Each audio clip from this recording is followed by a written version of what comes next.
Now joining us is Okpe with stories trending around the world. Hello, Jinex. Good morning, Dr. Abati. How are you? Good morning. I'm good. I'm glad you're fine. not in Ukraine, though. I'm so happy you're here with me today. How are you? What will I be looking for in Ukraine? You know what you'll be doing there. Good morning. Good morning. I know you can't wait to speak. But he's been making Molotov cocktails. Oh, please. No, not even the hand gestures. Oh, please put your hands down at once. Oh, my goodness. I'm too young for this. Absolutely. Well, good morning to you, viewers. Here are some of the stories that are trending across the globe. In the United States, former President Donald Trump defended his praise of Russian President Vladimir Putin over the weekend, while also calling Ukrainian President Volodymyr Zelensky a brave man amid Russia's deadly invasion of his country. In Russia, President Vladimir Putin on Sunday ordered the country's defense minister and the chief of military's general staff to put nuclear deterrent forces in a special regime of combat duty, following the West imposing hard-hitting financial sanctions against the Russian leader and Russia. While in Ukraine, as hundreds of thousands of citizens flee their country, others are returning home from across Europe to help defend their homeland in the face of Russia's invasion. According to Poland's border guard, some 22,000 people have crossed into Ukraine since Thursday when Russia invaded the country. In Japan, billionaire Hiroshi Mikitani on Sunday pledged to donate the sum of $8.7 million to the government of Ukraine to assist the citizens who are victims of the violence following the country's invasion by Russia. Mikitani, who is the founder and chief executive officer of e-commerce giant Rakuten, in a letter addressed to Volodymyr Zelensky called the Russian invasion a challenge to democracy. Under sports, the International Judo Federation suspended Russian President Vladimir Putin as its honorary president in reaction to Russia's invasion of Ukraine. The Czech Republic joined Sweden and Poland over the weekend in saying that they will boycott any game against Russia in football's World Cup playoffs. Under entertainment, Anastasia Lena, a former Miss Ukraine, swapped glamour for guns over the weekend in the fight against Russia's invasion. Photos of the ex-beauty queen geared up in combat attire, ready to defend her country, tops the trend. Finally, the 2022 NAACP Image Awards, which honor achievements by people of color in culture and entertainment, were presented over the weekend. Academy Award winner Jennifer Hudson was among the night's big winners, earning the event's awards for Entertainer of the Year and Outstanding Actress in a Motion Picture for her performance as Aretha Franklin in the film Respect. Do you see what she is? She's a miracle.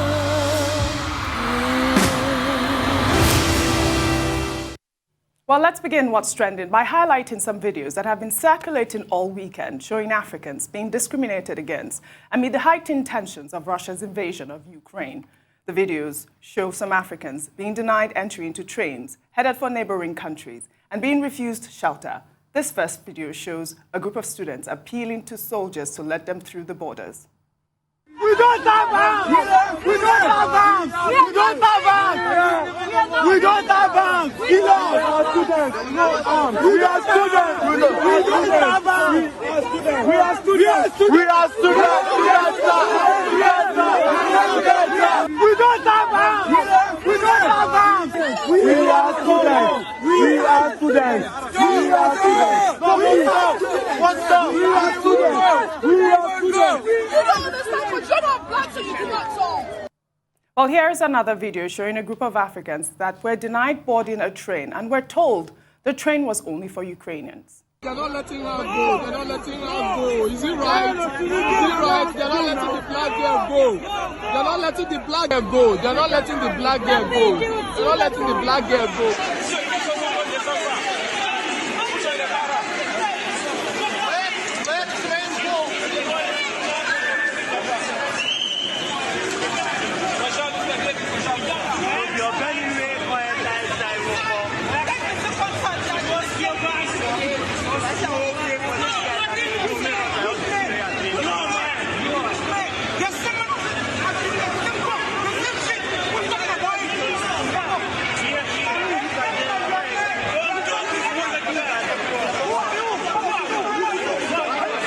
people left without taking the blacks, man. None of the blacks, man. See. None. Even the black guys that already have kids, they took their kids and their wife and left the niggas behind. Like, everyone is stranded.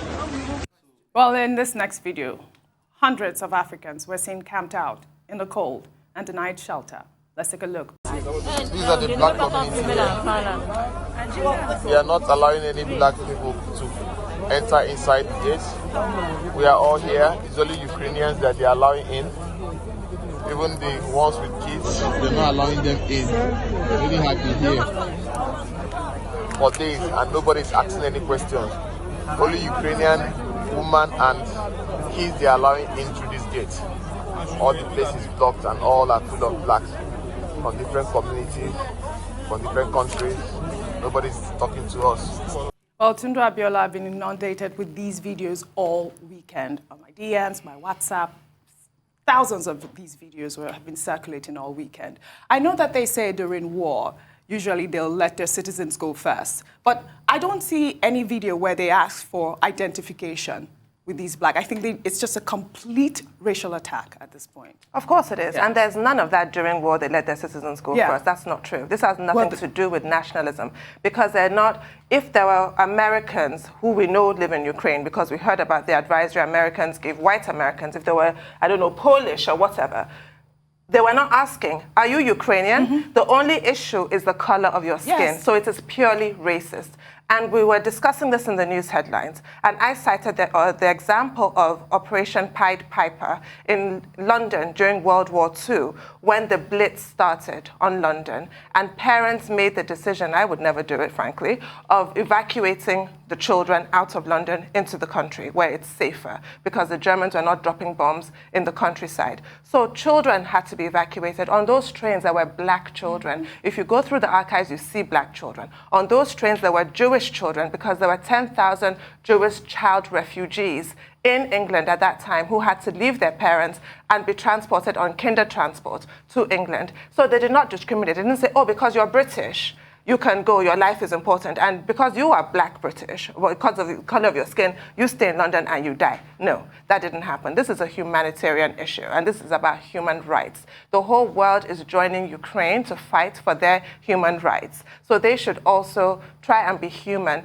and reject just the eye-watering stupidity of racism. You're no better than anybody else because you have white skin. Yes. And the fact that you're making people suffer in this horrendous way, when the whole world is standing against how you are being attacked by Vladimir Putin, is a really bitter irony. And the fact that Ukraine, one of their issues in their country, a huge issue, we talk about brain drain here, they have it. Yes. They have a massive depopulation problem. A lot of their people do not want to live in their own country. So you have a huge Ukrainian diaspora. Is this how they are treated in the countries where they live? This is a complete disgrace, and it has to be addressed. Anybody who sent you that this video is doing a great job. Kudos to everybody, just trying to bring more awareness to this problem. It's completely unacceptable. Nigerians have the right to seek safety.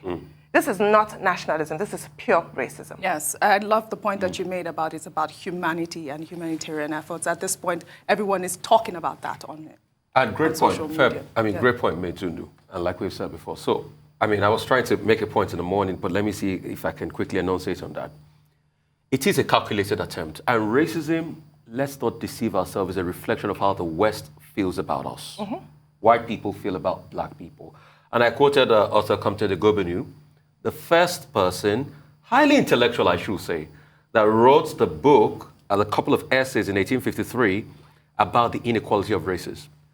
Gobenu's work was what inspired a certain young Adolf Hitler to write his own book called Mein Kampf. About eugenics, My Struggle. Talked about Aryan race and racism more superior to other race. What has happened is, over the years, these ideas have seeped into the mindset of people. And the only way you can take it out is to condemn it, like we are doing, and to go one step further to make them understand that the same thing Russia is doing to them, that's what they are doing to black people. Exactly. Because they feel they are superior.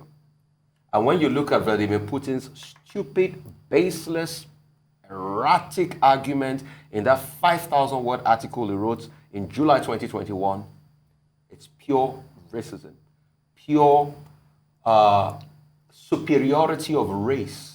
He's just ahead What of he's Hitler, saying very all clearly is over that again. the Russians are more superior to the Ukrainians. Yeah, absolutely. But what he forgets is the fact that one of the biggest emperors to come out of that region of Kiev, Russia, in the 9th century was Volodymyr, which was said to be a Ukrainian. But he, over the years, is now saying that Russia is more superior. And that's what the likes of Stalin too did with the Russification of Ukraine. You remember how they allowed people die in famines so that Stalin could populate what is called Ukraine today with a lot of Russians. Yeah. And that's the mindset. Let's not deceive ourselves. Please, Ukraine should come clean. They are as guilty as charged. They should take up Nigerians. They should take up other Africans. They should take up Indians. They should take up people of different races. Help them to get on those buses out, because those people need to be saved first. Completely uncalled for. It's completely uncalled for. It's very difficult for a lot of Nigerians to go out. And please, our best bets, like I keep enunciating all through the weekend, could probably be the Romanian border. The Polish border, not a good place to be now. The Romanian-Hungarian border, better off. Their Nigerian officials are the Romanian border ready to help. Well done. Okay, we're confronted with an international situation here, and I'd like to place it within the context of international law. Earlier on, I talked about responsibility to protect. Let me come back to that shortly. There's the Geneva Convention, 1949. Now, that Geneva Convention, there is the first convention, second, third, the fourth convention. But the critical one there is the one that says, look, in the situation of armed conflict, you have to respect humanitarian rights. Yes. Now, if you make an exception between people who are Ukrainians or who have a different color, and you discriminate against, ordinary people or people from Africa, then that's a violation of the Geneva Convention, particularly if the state is involved.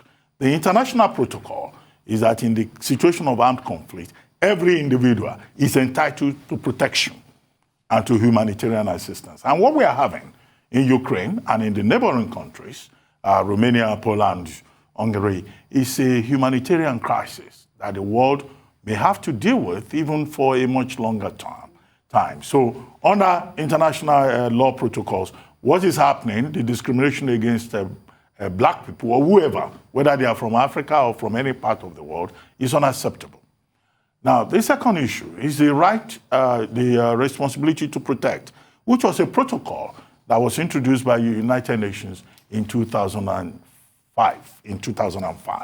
And what I say simply also is that states have the responsibility to protect not just their own citizens, but every citizen, everybody that is within your space. And there are decided cases in this. The most dramatic one is an Israeli, example where a UN official was killed while on a mission to Israel. That's the locus classicus in that case. And the International Court decided that compensation should be paid. So in this regard also, yes, it's a situation of war, but he was protecting everybody in that particular place. The third leg of it is the person-to-person part of it.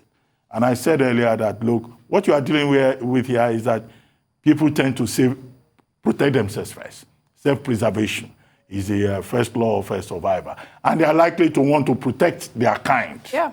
Okay, but that does not make it right. And which is why I think that a major challenge that the world faces is to ensure that we do not have this humanitarian crisis, this refugee crisis, this destruction of that which binds us together as human beings first, next as states, in that flank of Eastern Europe. And that's why the international community must ensure that reason prevails and that everything is done to stop the chaos, the madness that is going on in that border in Eastern Europe.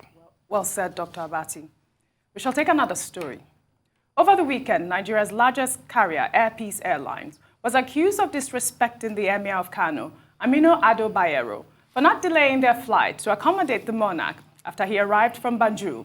Well, Bayero, a cousin of the Emir, claimed that the monarch was traveling with his entourage and they were delayed by Airpeace in Banjul, Gambia, for over an hour, and as such, could not catch their connecting flight to Kano.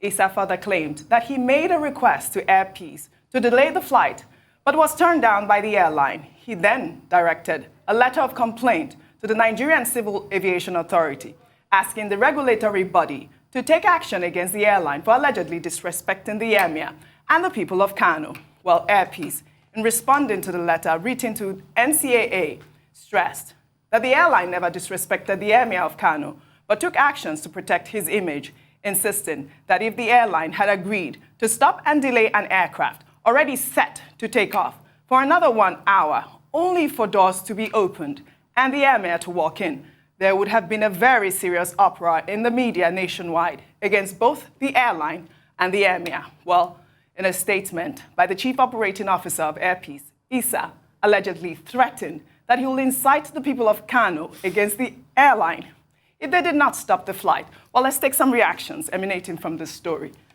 Well, this is for Issue, who wrote, Airpeace is a business that has a legal person. If the Emir feels his right was violated, let him approach a competent court of law. He is the Emir of Kano and not of Airpeace. Better still, buy your private jet. Another user wrote, flights get delayed for many reasons, safety, weather, etc. And it's not the airline's fault. You can't, because of that, now say another flight with its door shut and moving should be delayed because of one person. If you were in that plane, how would you feel about it? Well, another user wrote, what many of you don't know is Airpeace delayed the Emir's flight to Lagos from Gambia for a whole hour. Why wouldn't they wait for him an hour for the delay they caused him? Well, Airpeace, I guess, has released a statement saying that it was not a connecting flight and they were not responsible for the delay, with the connecting flight. That's the statement that they released recently. But I mean, I read an article about this, an author who called this situation the issue of big manism in Nigeria. I mean, I don't know your take on this story.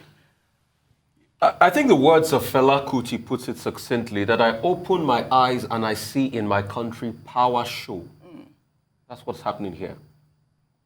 It is a favor you were asking, which is not even a good favor in the first place. But the favor wasn't granted. Alternatives were provided. They said, oh, you could go through Abuja. But you said, no, they must apologize because a plane that is ready to leave didn't stop for you to come in.